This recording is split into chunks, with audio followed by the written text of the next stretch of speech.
Welcome to my new daily blog. আজকে একটি নতুন ব্লগ নিয়ে চলে এসেছি। আশা করছি আপনারা ভালো আছেন, সুস্থ আছেন। তো একটু বেরোবো পুজোতে, তো তার জন্য একটু সাজছি। এর আগে আমি কোনোদিন এইভাবে সাজিনি, তো এবারে ফার্স্ট টাইম আমি এরকম সাজছি। কেননা আমি সাজতে একটু ইচ্ছা তো করে সবারই। এমনি সবাই বলে যে আমার স্কিনটা এমনি ভালো, কিছু না সাজলেই ভালো, মানে আরও ভালো লাগে।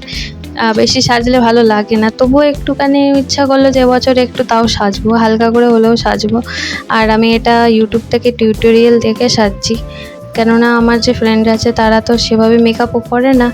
তো বলতে বলতে ফ্রেন্ডের এক কল চলে এসছে, আমার বান্ধবীর কল চলে এসছে। বান্ধবীরা বলছে, কিরে যাবি নাকি পুজো দেখতে? আমি বলছি হ্যাঁ যাবো, এই মায়ের সাথে যাবো, ভাইয়ের সাথে যাবো, একটু বেরোবো।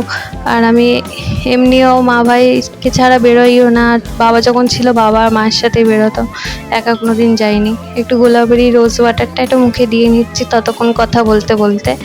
কেননা ফেস ওয়াশ করার পরে ওই টোনিং করে নিচ্ছি, টোনিং করলে স্কিনটা ভালো থাকে। তারপরে আমি নিভিয়া ময়শ্চারাইজার দিয়ে নেবো 5 মিনিট ওয়েট করার পরে। ময়শ্চারাইজারটা দেওয়ার পরেও 5 মিনিট ওয়েট করে সিসি ক্রিম দেবো। নিভিয়া ক্রিম ভালো করে লাগিয়ে নিচ্ছি। আর বেশি পরিমাণে দেবো না, অল্প পরিমাণেই দেবো, কেননা বলেছিল কি বেশি পরিমাণে না দেওয়াই ভালো। তারপরে ল্যাকমির সিসি ক্রিমটা আছে, এটা ইউজ করে নেবো। এটা 9 গ্রামের আছে ক্রিমটা। তারপরে এই যে হোয়াইট টোন পাউডারটা হালকা করে দিয়ে নেব। তারপরে আমি সব হয়ে গেলে এবার আস্তে আস্তে বেরোবো।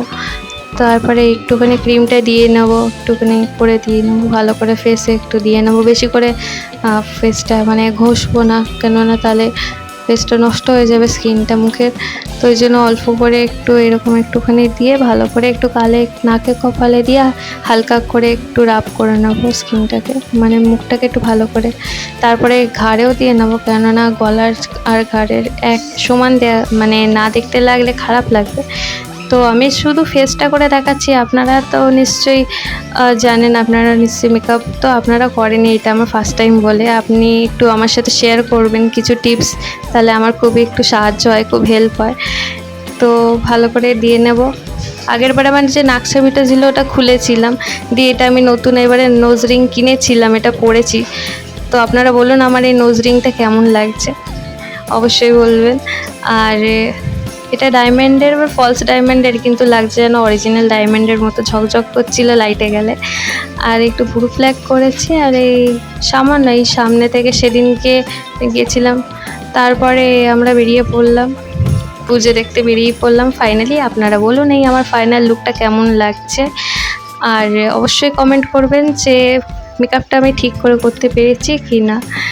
তো আমরা এসে গেলাম, এটা পাড়ার আমাদের ফার্স্ট ঠাকুর। এটা আমাদের মানে বেরোবার পরে প্রথম এই যে ঠাকুরটা আমরা দেখলাম।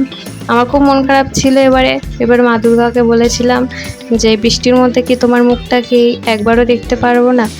যদি একদিনও যেতে পারি তাও আমার জন্য অনেক বড় ব্যাপার, কেননা খুব মন ছিল এবারে একবার হলেও একটু ঠাকুর দেখার, বছরে তো একবার আসে। তারপরে পাড়ার ভেতরে দেখুন কত জল জমেছিল, প্রচুর জল জমে আছে এখানে রাস্তায়, পাড়ার ভেতরে এক হাঁটু জল। তাও জল পেরিয়ে আসতে খুবই কষ্ট হয়েছে, আপনাদের দেখাতে পারিনি। মানে আমরা জামা ধরবো নাকি মোবাইল ধরবো বুঝতে পারছিলাম না, মানে এত জল। তারপরে এখান থেকে আমরা হাঁটতে হাঁটতে সোজা চলে যাব পুজো মণ্ডপে। তারপরে আমরা এখান থেকে হাঁটতে হাঁটতে যাওয়ার সময়টা উপরটা দেখুন কতটা সুন্দর, একটা ঝালরের মতো করেছে, কাপড় দিয়ে লাইটিং দিয়ে খুব সুন্দর করেছে। জানি না কি করে করেছে, কিন্তু লাইটিংটা মানে খুবই মানে দুর্দান্ত লাগছে দেখতে। তো এটা খুবই সুন্দর লাগছিল নিচ থেকে যেতে। আমরা যখন বারুইপুরে ছিলাম এরকম এর থেকেও সুন্দর ওখানেও লাইটিং হতো, খুবই সুন্দর ওখানে লাইটিং দিত ছোটোবেলায়। তো ছোটোবেলার কথা তাই মনে পড়ছে। তারপরে গাছের উপরে খুব সুন্দর আজকে চাঁদও উঠেছিল। আর এইদিকে দেখুন কত সুন্দর লাগছে, এপাশে সাজিয়েছে পুরো বিল্ডিংটাই একদম মানে লাইটের চাদরে মোড়া। তারপরে এই কথা বলতে বলতে আমি ভাই আর মা মেলার দিকে এগোচ্ছিলাম, পুজো মণ্ডপের দিকে এগোচ্ছিলাম। আমাদের এখানে পুজোটা সব থেকে বড় পুজো এইটাই। তো ভাবলাম আজকে বেরিয়েছি যখন দেখেই নি, জানি না আবার কখন কি ওয়েদার হয়। তো ওই জন্য আজকে ডিসাইড করলাম যে আজকে যতটা ঠাকুর পারবো কভার করে নেবো আজকেই। তো আমরা বেরিয়ে গেছি।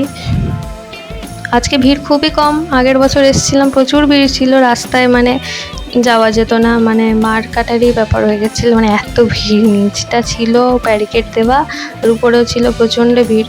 তো খুব কষ্টে ধাক্কা দিয়ে দিয়ে ভিড়ের মধ্যে গেছি, মানে খুবই কষ্ট হয়েছিল গরমে।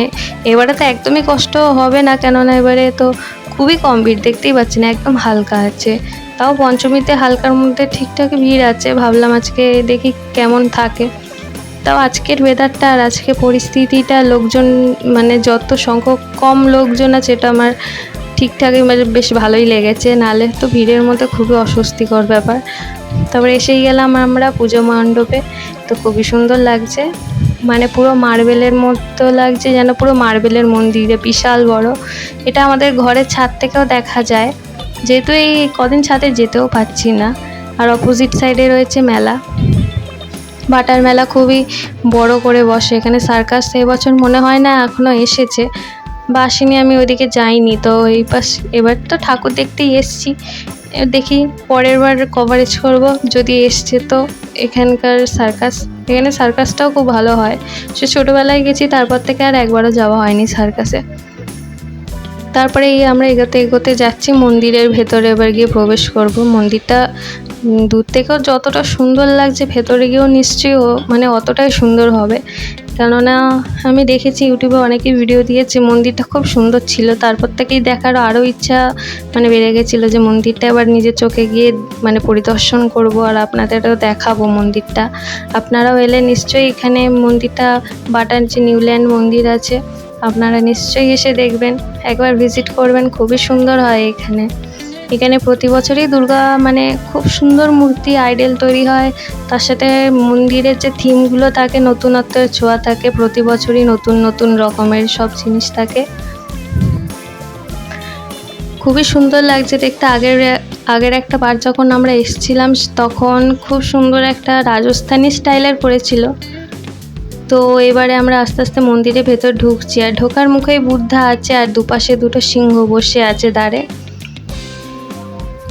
খুব সুন্দর লাগছিল। আর এখানে সবাইকে ক্যামেরায় ফটো তুলতে দিতেও এখন বাধা দেয়নি, আগের বছরই দিয়েছিল কিন্তু এবছর দেয়নি।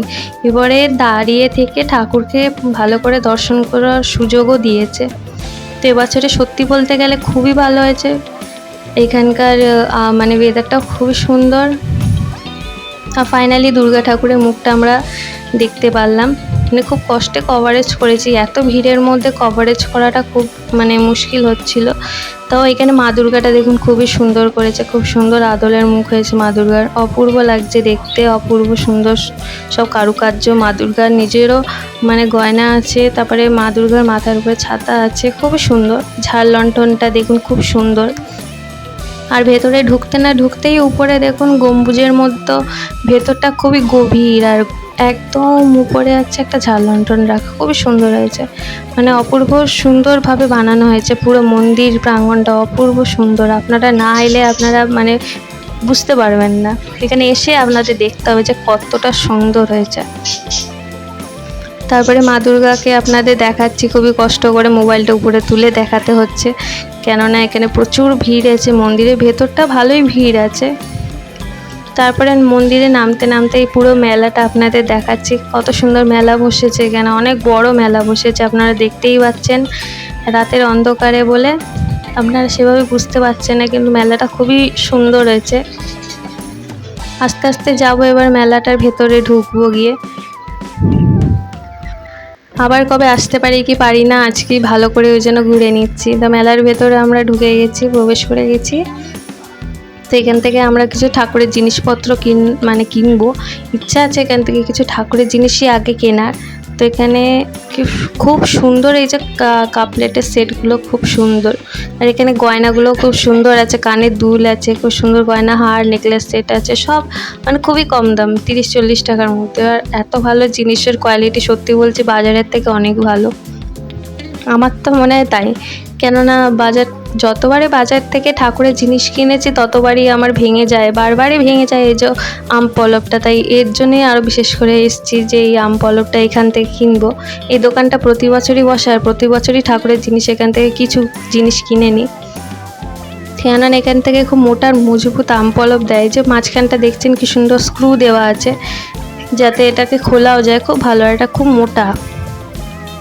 আমরা এখান থেকে আগেরবারে ত্রিশূল কিনেছিলাম, তারপরে মা কালীর জন্য বেলপাতা কিনেছিলাম, আর অনেক কিছুই এখান থেকে কিনেছি। এখান থেকে অনেক কিছুই আমাদের কেনা হয়। তো এবারে আমরা এই আম পল্লবটাই কিনলাম। তারপরে এবার আগে গিয়ে দেখলাম আমরা এখানে খুব সুন্দর পাথরের মূর্তির দোকান আছে। এখানে পাথরের খুব সুন্দর শিবলিঙ্গ, তারপরে যে গোপাল ঠাকুর আছে, গোপাল ঠাকুরটা পুরো মার্বেলের মানে পুরো মার্বেল দিয়েই তৈরি। আমি ফাইবার ভেবেছিলাম, কিন্তু এটা পুরো মার্বেলের। তো এখানে পুরো মার্বেলের দোকানের সেট। এখানে সব রকম জিনিস আছে, অনেক রকমের জিনিস, আর খুব ভালো ভালো কোয়ালিটির জিনিস। তো আমার খুবই পছন্দ হলো। তারপরে আমরা এগোতে এগোতে মেলার ভেতর ঢুকলাম। তারপরে হয়ে গেছে যখন মেলা, তখন আমরা এবার ঘরে আসার পথে বাজারের রাস্তা দিয়ে এখানে একটা মন্দির রয়েছে, খুব সুন্দর মা দুর্গা মন্দির হয়েছে, কোলে গণেশ, পাশে কার্তিক, মা পার্বতীর মন্দির রয়েছে। এটা একদমই নতুন হয়েছে, সেদিনকে মহালয়ার দিন উদ্বোধন হয়েছে এই মন্দিরের। তো এখানে একটা হনুমানজি মন্দির আছে পুরনো, তো সেই হনুমানজি মন্দিরের গায়ে শিব মন্দির হয়েছিল, তারপরে এই মন্দিরটা হলো। শিব মন্দিরটাও 1-2 বছর আগেই হয়েছে, খুব বেশি বয়স না। তারপরে আমরা সব ঠাকুর দেখা হয়ে গেছে, এবার বাড়ির দিকে আস্তে আস্তে করে রওনা দিচ্ছি। তো আশা করি আপনার এই ব্লগটি আজকে এই পর্যন্তই। আর আজকে ব্লগটি আপনাদের খুবই ভালো লেগেছে। আর অবশ্যই একটা লাইক, সাবস্ক্রাইব আর শেয়ার মানে অবশ্যই করবেন। আর আপনাদের একটা সাবস্ক্রাইব আমার জন্য খুবই খুবই দামি। তো প্লিজ আপনারা সাবস্ক্রাইব করবেন, আর একটু শেয়ার করে দেবেন, আর লাইক করবেন। ধন্যবাদ।